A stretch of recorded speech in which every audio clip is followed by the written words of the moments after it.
Okay, everybody, this is my spoiler review of The Pitt, Season 2, Episode 7, 1 p.m. I'm going to go into different patient storylines first, and then I'll go to my general thoughts about different big moments that happen in the episode. I want to start with the sexual assault victim, Alana. This is one of the most interesting storylines I've had yet. To see what this is like for a sexual assault victim going into an ER and seeing that experience put into a show like The Pitt was something I was ready for, and to have Dana be the vocal point of this was excellent. It's just adding to how great this Dana Emma storyline has been throughout the season. We'll see that because Dana is the only sane on staff, sexual assault nurse examiner, someone has to cover for Dana. And I love that Perla just volunteers Princess. So now Princess is in the Dana position. But you see how Dana is educating Emma, as she's educating us, that what's important not only about a sane person dealing with sexual assault victims in these very heavy cases is that they become important to everything with the crime itself and testimony and what they're finding through their exam, and that they could be part of the court case. And you see how Dana's implying that they need more nurses to train for sane. And I love seeing Dana warn Emma that this is a lot, so are you up for this? And Emma is ready for it. And like Emma's been really our vehicle for the audience and going through her eyes, I really like how they filmed all of this and the cinematography of it, that with Dana and the patient Alana, they keep them both at pretty similar framing because they want you to feel what Dana's trying to do and keep them at an equal level throughout this, to be at her level and not do obsessive extreme close-ups to force emotion. They're just letting it be. And I like that when they do go to the close-ups, they go to Emma, because that's where we are and what we're feeling through Emma. You see how the patient wants to get this over with. She wants to be out of there. She doesn't want to have to deal with all this. This is already a traumatic thing she's gone through, and to have to then go through exams and questions can be very challenging. You see, Dana at one point will ask what happened. She says she was at a barbecue with friends, but it gets cut off there. So the big reveal of what actually happened will come later. I love that had Dana throwing that line saying to her, "This will not define you." And another subtle moment, which was excellent, was when the rep comes in to talk to Alana. Dana wants to comfort her so much and feels for her and empathy towards her that she actually wants to comfort her and touch her, but you see they show she has to pull her hands back because she still has to stay professional and keep distance. At one moment, Alana wants to stop all of it. She just wants to end it. And she reveals to Dana, talking about the perpetrator, "He was my friend. He knows all my friends. He was drunk. Didn't mean anything." So this is where Dana gives her a breather, and then Emma's going to show her the good snacks. But you see the reaction after of Dana and how much it's affecting her and heavy this is and feels for Alana. And the complications of this and why a victim might not speak as much and having guilt there and thinking they did something wrong and that this is just her friend that did this. How could this be? And it really explores a lot of that. And there's definitely more to this story, which we'll see next week, which I'm excited to see. It's very fascinating and just amazing acting by Katherine LaNasa here. She didn't win the Emmy last year for no reason. So now let's go to another heavy story with cancer patient Roxy. Robbie wants her out of the hospital, preferred because it's so crowded there. He doesn't want her around that. He doesn't think that's even good for her, and that she would be more comfortable at home. And I love when Dr. McKay is reflecting about Roxy and like, what if she doesn't want to leave? And then she's thinking about the boys who showed up, and she's like, oh my God, what about the boys? Like, you know, if this is to become worst case scenario where Roxy's to pass away and how it would affect the boys. And I love Dr. Robbie's reaction. He's like, oh, nope, don't go there. You know, they got to focus on the job. If they start getting into the emotions of everything and what could happen that could go wrong, it's a bad place to be. I really felt bad for the kids here when they were there and they're all having this meeting in the room about what the options are for Roxy. And she says to the husband, I don't want you living with my ghost. So we're getting more revealed too of why she doesn't want to go home. Not only because she doesn't want to be a burden to the husband and to the kids, but to have the chance of her passing away at home and have it now be ruined, thinking her ghost will be there and that's what that house is going to be attached to. She doesn't want that. But it felt so bad for the kids hearing the ghost part in front of them and thinking of their mom that way. It must be really hard. Where we'll see the story wrap in the episode is the husband asks Robbie and Dr. McKay if they can just order the mom to go home. And they're like, the best way you can go about this is respecting her wishes.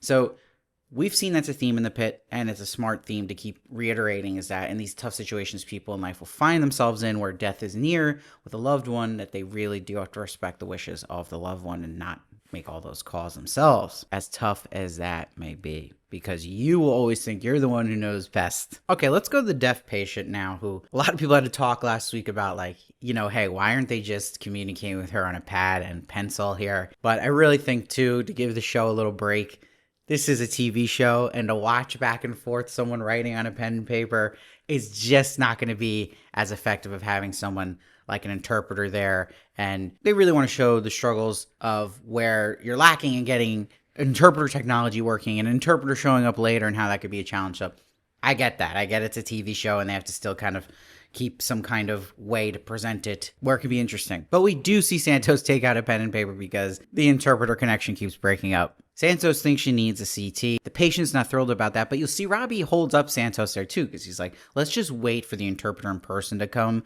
because you don't want to have her do unnecessary radiation. It was interesting too, the interpreter's played by famous comedian Moshe Kasher, if you recognize him. I'm sure we'll see more of that character, but I love that when he actually shows up, Santos leaves to go to the bathroom, and they're just like, what the hell? Like, this poor patient can't get the light of day she needs. And this is huge because Santos is then taking a nap on the toilet and is woken up by Javadi slamming the door next to her. And Santos has a great line, giving new meaning to the nickname Crash, huh? But we get a huge reveal that is shown in a subtle way the Pitt's so good at, of just Santos standing up to put her pants back on, and on her left thigh there are cut marks. So this is a huge development, and is going to be interesting how they explore this.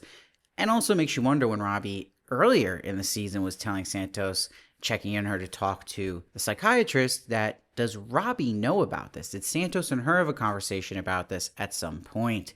That maybe she opened up to Robbie or somehow he saw them. I don't think that's the case, but I'm curious that someone on staff might know about this besides Santos. We'll see. But it's just adding more fascination to this character, Santos, and how complicated a character she is. Now let's go to the patient, Jackson. His parents show up. You see when he tells the mom that he's been hearing voices, her face drops. So, there's something to the family history we're going to get revealed at that moment, and that they didn't tell the kids that their uncle died by suicide. So there is a history of mental health issues in the family. This pisses off the daughter, Jada, that she didn't know this, but Javadi, you see, is making that extra effort and goes to find her because she wants her there when they're making these decisions with the psychiatrist and how to help Jackson.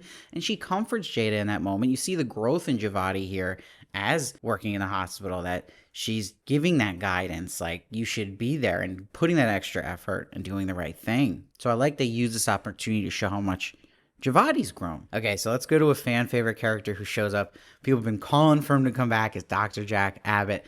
He's coming in from working as a doctor with SWAT. It's another gig he does. A buddy officer on that team, Hero, is the one who got hit. But right away when they're treating him, you're seeing these vibes between Dr. Abbott and Dr. Al. He says they should grab a beer sometime, talk some war stories. She says she's loved that. This is all overheard by Dr. Ravi, which is interesting in his reaction. And you know that Ravi and Dr. Al were flirting at some point. So I just like when they add a little of this romance drama in the office. Now, Samira's story will intertwine with Dr. Abbott's story in this episode. Samira, her patient, Diaz, is trying to leave. He reveals that he's $100,000 in medical debt. So this is another layer to this. Samira is panicking. She's trying to find a solution for him. This is just an uphill battle for her, and he's in a really, really bad situation. Samira then can't find him later in the episode, so he has escaped his room. So maybe he left the hospital. Who knows? We're going to find out with that, which is kind of wild. But there's a great moment where she runs into Dr. Abbott treating himself off the books. But she's telling Dr. Abbott she prepared a home kit for Diaz. And she's like, who's going to pay for the Uber to get it to his house? And I love this moment where Dr. Abbott's the one who says he'll pay for it. So again, just showing you how much these nurses and doctors care, just going the extra mile outside of the hospital and what they're expected of them. And I love when she's treating Abbott that Robbie just walks by a little confused looking in at that. That was probably a decision they decided on the day on set to have him walk by. Now let's go to the patient who was in a boating accident and they had an incident with a propeller. So we're getting more again of those July 4th type cases, and it's getting hot out. So you're going to have, like we're seeing with the football players, some heat exhaustion cases coming in. We see how hot it is in the waiting room, by the way, and there's a nice humorous moment where Dr. Al realizes that her patient passports are being used as fans. But what does this boating accident patient set up? It sets up big moments here with Dr. Robbie and Dr. Lincoln, because they're both working on it, and they have this awkward as hell elevator ride up. I love that when Dr. Langdon has his moment finally to say sorry to Robbie, it's over a helicopter landing. It just adds so much more weight to it and drama. He's saying, I'm sorry, I betrayed your trust, your patient's trust. It will never happen again. Robbie says, I'm really happy you got the help you need, but I don't know if I want you working in my ER. This makes me think, too, with how Robbie's reacted to this with Langdon and how much it upset him and still angering him, what happened, that maybe Robbie has a history with someone close to him who was an addict and knows that they can relapse a lot, that it's hard to trust addicts, that there is something there that is making him think, I don't care what you're saying, I'm already not trusting you. So I'm wondering if we're going to get some kind of reveal of that. And this sets up tension between Robbie and Langdon the rest of the episode. Like, this whole case they're working on, Robbie's really pushing him now to prove himself. And it's a lot of pressure for Langdon. He's processing not the great reaction he got and not the reaction he wanted from Robbie at the same time. And then he tries to talk to Robbie again, and Robbie's like, nope. So he's not listening to Dana's advice either, Langdon, that she's like, you know what, maybe we should save this for another day. Not the best day to try to get these kind of reactions out of Robbie. So really good storyline. We'll see where that goes with two very important characters. Now let's go to my general thoughts about things that happened in the episode. Huge development is with Dr. Al. Dr. Al's face freezes at one point, and this happened when she was looking at the baby Jane Doe. So it makes you think, oh my God, the cliffhanger earlier in the season with baby Jane Doe wasn't really about baby Jane Doe itself, but more about Dr. Al. She goes into the bathroom and makes a call to the Pittsburgh Neuroscience Group. So this is huge. So she's trying to get in touch with her doctor there. If he's not going to call her back, she wants an appointment immediately. So something has happened with her neurologically in the past, and she's worried about something. Episodes are happening here. So I'm curious to see what this is. This is really, really fascinating. And to see someone who is a main doctor on the show have an illness here, most likely, that's going on in the brain. So we'll track that. Now, Dr. King gets some moments here. Again, very light with Dr. King right now because I think they're setting up the big episode with her for 3 p.m. with her deposition, so she's not getting as much screen time. But she has a moment with a character I love, her sister Becca. Her sister Becca's got a stomach ache, but she still wants to have her ice cream tonight, which is great. And they're setting up that they're going to watch fireworks together tonight. So I think that would be a big thing we see at the end of the season. But Dr. King and Robbie have an all-time moment on this show when he comforts her again about not to worry about the deposition, as she's a great doctor, she's not going to get in trouble. He says, I have been training residents for years. You are one of the very best. She says, I am. And he says, promise. What a great moment. It just makes you smile. Great Dr. Robbie and Dr. King moment. I love them both. It was just so cool to hear. I mean, if there's anything that's going to give you confidence, it's that. Now, with Javadi, we meet Javadi's dad. You see that's a better relationship than her and her mother, and he's more easygoing, he's more understanding of Javadi. He's trying to show her different options for her path in health, and he introduces her to a big dermatologist there, and she likes this. This is more open to it, where she even mentions the mom just wants her to do surgery. You see that Javadi and her dad even have a secret handshake, so that's not something you're seeing her and her mom do. If her parents are good cop, bad cop, her mom's bad cop. She's the tough one. Now we get some great moments here with Santos. Santos is trying to chart, and the baby Jane Doe is crying. This is setting Santos off, so she has to take matters in her own hand because people are too busy right now to deal with that. That's not a priority in general, and she sings the baby to sleep.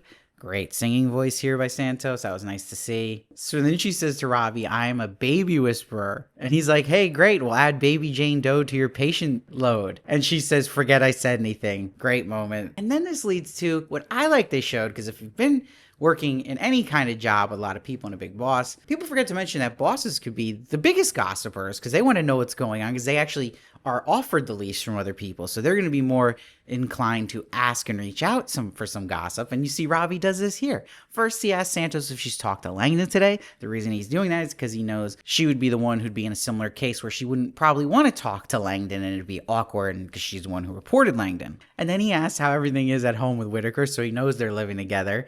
And she reveals everything going on with him playing house.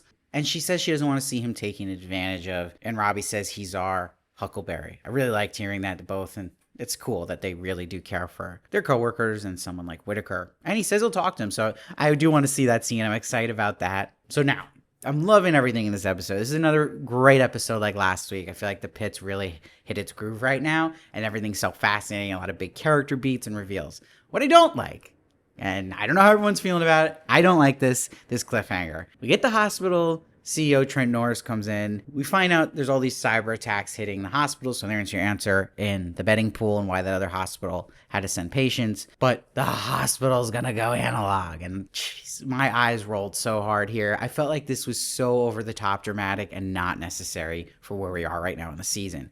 We already have it's the 4th of July, which is gonna be, you're going to have these firework incidents. You're going to have overheating, boating accidents. It's already had so much drama here. We already have 2 very serious cases going on. And on top of that, you already have another hospital sending another patient. So there's already a lot of stuff happening that is wild. Why do we need this big tornado to hit of going analog? It's like really hitting over the head the theme about anti-AI and anti-technology. And let's see what doctors have to do with none of it. Like, I was just like, come on. Like, it's so corny to me. I don't think this is necessary at all. Maybe this is necessary for a future season where they're desperate for something that's more intense. But it's too many tornadoes now. Like, you did not need this where we are. I think we're such a good spot to add this.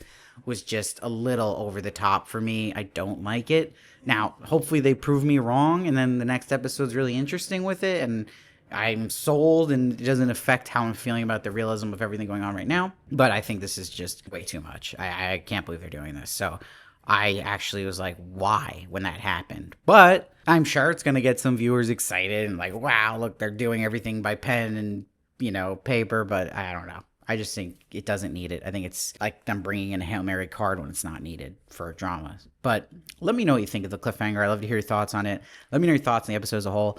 I really like this episode. I'm giving this episode a 9.2. I think it just did such a good job, especially with the sexual assault victim and Dana's character and Santos's character getting more development and the interesting stuff with Dr. Al, what's going on with her, with the neurologist. So really awesome stuff. And even Robbie and Langdon. Come on, we're getting already payoff there. So let me know what you thought. I read every comment. Please subscribe. It helps in so many ways. That subscribing. You have no idea. Follow me on Instagram. That helps too. Anything you can do to support the channel. I really appreciate all you guys. And I'll see you next time.